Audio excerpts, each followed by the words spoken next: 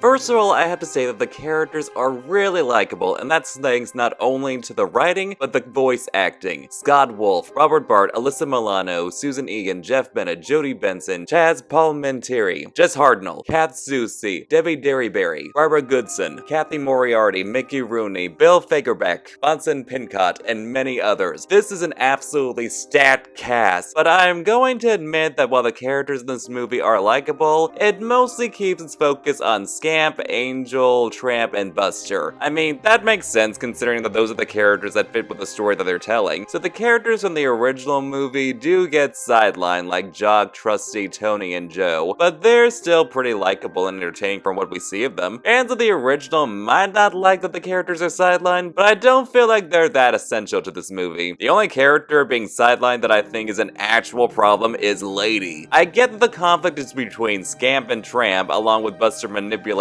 Scamp to get back at Tramp, but they could have made her a lot more active, especially when she was the protagonist of the original movie. She doesn't even get to interact with or have a conversation with her own son in this entire movie. They could have had her try to talk to Scamp after his fight with Tramp, had her join Tramp in chasing after Scamp during the picnic scene, so that she could talk to Scamp too, and have her go with Tramp and Angel to rescue Scamp from the pound. The last one would be especially important given her trauma when she was sent to the pound. You'd think that she'd jump at the chance to save her son from a horrible fate. The only character from the original that's truly treated as important to the story is Tramp. I've heard people say that he's a totally different person from who he was in the original. First of all, he's supposed to have matured and left behind his reckless lifestyle, so what did you expect? Not only that, but he's become a father and therefore has to be responsible for the sake of his children, but still has traits of his old self, with him still being playful, witty, and clever. He's just gained a maturity from leaving behind his old life, becoming a father, and trying to keep his son away from the lifestyle that he used to live. I love how he does try to relate to Scamp without revealing his past, though he ultimately loses his temper, because they say the parents will have the most conflict with the kid that's the most like them. But I love that he realized that he was too hard on him, showing that while Scamp's actions are wrong, the way Tramp handled the situation just pushed Scamp further away. Tramp was actually my favorite character from the original, so I think he's done really well here. Now we move on to the new characters, starting with the villain, Buster. I've always described him as a smarter version of Gaston. My main issue with Gaston is that they made him dumb, which I get what they were going for, but it made him come off like a buffoon until later on. Buster is clever and devious, but manages to convince others that he's in the right with his charm, manipulation, and sometimes even intimidation. Before even knowing that Scamp is Tramp's son, he just sees him as nothing but someone that could possibly be useful. Basically just a means to an end. But once he knows that he's Tramp's son, he sees him as a way to get revenge on Tramp for abandoning him for Lady. Yeah, those who say that he gives bitter ex vibes aren't wrong, so I guess Tramp is bisexual. He turns Scamp against his father through manipulation and later sets him up to be sent to the pound because he doesn't value anyone other than himself and uses others to get what he wants. He didn't even care about the fate of a literal child that never did anything to him just so long as he could get back at Tramp. I love how they actually came up with a believable backstory for Buster to connect him with Tramp, and it doesn't feel contrived in the slightest. He also represents represents what Scamp could have become if he didn't go home, since Buster was who he idolized. Proof that you need to be careful who you trust and look up to. I'm surprised to see a villain this great come from a direct-to-video project, but he ranks up there as a truly awesome villain along with Zira. He's a perfect representation of those who exploit children and people in general for their own personal gain. He's a realistic villain because people like him exist. As for Buster's gang, while they're entertaining, that's mostly thanks to the stacked voice cast. But from a writing standpoint, there's not much to them, other than how creepy it was that Ruby tried flirting with Scamp. You nasty. Scamp's sisters, Annette, Cola, and Danielle, are prissy and hyper-feminine. I used to hate them because I thought they were too mean to Scamp. Maybe it's because I've been seeing a lot of really unlikable characters lately, especially with how Isabella was an absolute bully to Mirabelle, but they've grown on me. As someone who has an older sister, this is pretty typical brother and sister dynamics. While they were a bit harsh in the scene after he ran away, we at least see that they were genuinely worried about him and miss him later on. So I think it balances out. The dog catcher is basically an animated version of Barney Fife from the Andy Griffith Show. He's not among one of the best comic reliefs, but seeing others torture him is a lot of fun. Reggie is an absolute monster dog that I think represents another extreme that Scamp could have become if he stayed on the streets. In my old fanfic, I actually had Cruella, who had magic from stealing a magic book, turn him into a bear because I used to joke that he wasn't a dog, he was a bear with how insanely deadly he was. Run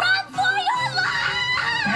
I've saved the two lovers for last, starting with Angel. If you've watched my video about my top 10 favorite Disney heroines, you already know that I absolutely adore her. She's smart, sly, sweet, sassy, brave, feisty, playful, mischievous, speaks her mind, is a tomboy but still feminine, and is absolutely adorable. It's actually universally agreed by people that she's the best part of this movie, to the point where she has a big fan base. While she's only my second favorite character in the movie, we'll get to my favorite later, I can definitely see why she's a favorite for many. She had 5 families that had taken her in and abandoned her for various reasons. And this is just a headcanon, but I assume that one of those 5 families were her parents, that were street dogs that died in an accident that left her all alone. It's a nice way of showing Scamp to appreciate what he has, because he has something that others like Angel would give anything for. She reminds me of a softer version of Meg from Hercules, which is funny considering Susan Egan provides her singing voice. She has her own arc of learning to open up and be vulnerable, which she has trouble with given her experiences, and the dogs she's surrounded by see that as weakness. Scamp allows her to feel vulnerable and let her guard down. When he risked his life to save her, she saw that not everyone in the world is cruel and selfish. That gave her the small hope that she could become the type of person she wants to be. It would have been so easy for them to mess her up by only having her exist to be Scamp's love interest, but they actually took the time to give her an entertaining personality, an interesting backstory, an arc of her own, and an actual role in the story. If you took her out of the movie, everything would fall apart. She's what caused Scamp to realize that he was wrong and what he was starting to become. People assume that adding a love interest makes that character less of a character and takes away from the story, and while that can be the case, that's not the case here because she's a character that will work on her own and is the glue that holds the film together. I honestly wish that we could get more media about her that shows more of her past with the human families that abandoned her, what happened to her parents, and how she got involved with the junkyard dogs. Then we have my favorite character, the protagonist himself, Scamp. I know a lot of people hate Scamp because they consider him to just be a whiny brat. Well, first of all, have you people ever met a 12 or 13-year-old boy? Well, not every kid that age has the same personality. Typically, this is the behavior they exhibit. Much like Ariel and Melody, Scamp is a painfully accurate portrayal of adolescence. Though in this case for boys, he tries to act cool but makes a fool of himself. He's clumsy, gets into arguments with his parents, feels like his family doesn't understand him, doesn't listen to the advice that he's given by grown-ups, complains about rules, and has a desire to rebel and be free. Yes, he makes a lot of bad decisions, but those mistakes are all part of growing up, and that's what his story is about. He's allowed to have flaws and be called out on them to help him grow in an organic way. Unlike a lot of recent Disney heroes that just feel like they had lazy character development, which I have a video all about, Scamp clearly has traits that show that he's a good person deep down from the very beginning, so it's not just overnight personality change. He's playful, loves being around Junior, risked his life to save Angel, and even thought that they should have tried to save Reggie from the pound despite that he tried to kill him. There's a sincerity to him that's missing in modern Disney heroes. His worldview is even shown as being in the wrong, which is rare. In another movie, they would have had him leave his family and live his own life on the street, but they chose to show the dangers of that lifestyle. This is important because while it works in other films, it's also important to show that kids and teenagers don't know what they're doing a lot of the time. Scamp realizes that he was wrong, but we also get to see his perspective, how he feels of being trapped, wanting to experience the excitement of life rather him being domestic, not getting the stimulation he needs, and even learning that his father lied to him his entire life. His actions aren't justified, but they are understandable. Plus, he was manipulated by someone that just wanted to use him to hurt his father. I honestly relate to Scamp, especially as a teenager where I was extremely rebellious, clumsy, got into arguments with my dad, longed to be free, have a life of adventure, didn't feel like I was where I was supposed to be, and didn't feel like I was understood. Even though I'm no longer a teenager, I still am like that, though with some gained maturity, so I can't help but see myself in Scamp. He's one of my favorite Disney heroes and one of my favorite fictional characters in general. I've heard people criticize that he needed to be saved in the end, but they seem to miss the point. He's supposed to see how the world is more dangerous and complicated than he thought. Tramp saving him is meant to portray how family is always there for you, and how in over his head Scamp was. Plus, Scamp still managed to get in on the fight a bit. People who criticize him need to realize that he's not a brat, especially when there's a lot worse cases of absolutely unlikable and insufferable brats in media. But rather, he's just a representation of a kid going through growing pains and rebellion. Not to mention how adorable he is. I've even heard people complain about the casting of Scott Wolf because they think he sounds too old, but I disagree. He surprisingly manages to sound youthful to where he's convincing as a 13-year-old. There's such an effortless sincerity to his performance. That line where he said, "Oh, I hit the thingy," was actually an ad-lib because of how he accidentally hit the microphone during a recording session. Scamp could be seen as ADHD coded with how hyper he is and how he often daydreams, and I definitely relate to that given how I have ADD, though I could have ADHD with how I swim around in a circle similar to how humans would pace in a circle, and I shake my fin unlock like how humans shake their leg. And since I never seem to miss an opportunity to talk about my autism, we're going to talk about how Scamp could be seen as autistic coded. Compared to the rest of his family, Scamp hyperfixates on things that excite him, like when they're walking and he's excited about all the things that he's seeing. Another example is when fetching the ball, he doesn't think about how he'll get all muddy and wreck the house. He just did it out of impulse, similar to how autistics often will act first before thinking something through. Not to mention that sense of not belonging is something many autistics feel with how our brains function differently from neurotypical people. His sisters love baths, while he absolutely hates baths, which could be a sensory thing. When I was a kid and my family and I would become humans on vacation and stay at a hotel, I would sometimes have to take showers, which overstimulated me with how it would come down really hard and fast. He even mentions that he didn't like hugs or brushes, which could also be sensory issues for him. Not to mention there are autistics that are really uncomfortable with being hugged, even if it's with someone that they're close to. And while chewing is very much a dog thing to do, the fact that he loves to chew things whereas his family doesn't is something that can be autistic. My wife is autistic, and she loves to chew on things because she says the feeling of the texture on her teeth is so satisfying. He's also thrown into a world that he doesn't understand, similar to how autistics have trouble navigating the world. Plus, him being a bit awkward is a trait a lot of autistics had. And adding to what I said about him having ADHD, a lot of autistics tend to have that as well, at least from what I've heard. Finally, while it's not a strictly autistic thing, Buster manipulating Scamp is similar to how people will take advantage of the naivety of a lot of autistics due to how they don't understand social situations. So yeah, while some characters don't get as much attention as others, I feel like this movie knows what characters it needs to focus on, with the only important one that got ignored being Lady, but it's fairly faithful to the original characters and gives us some amazing new characters.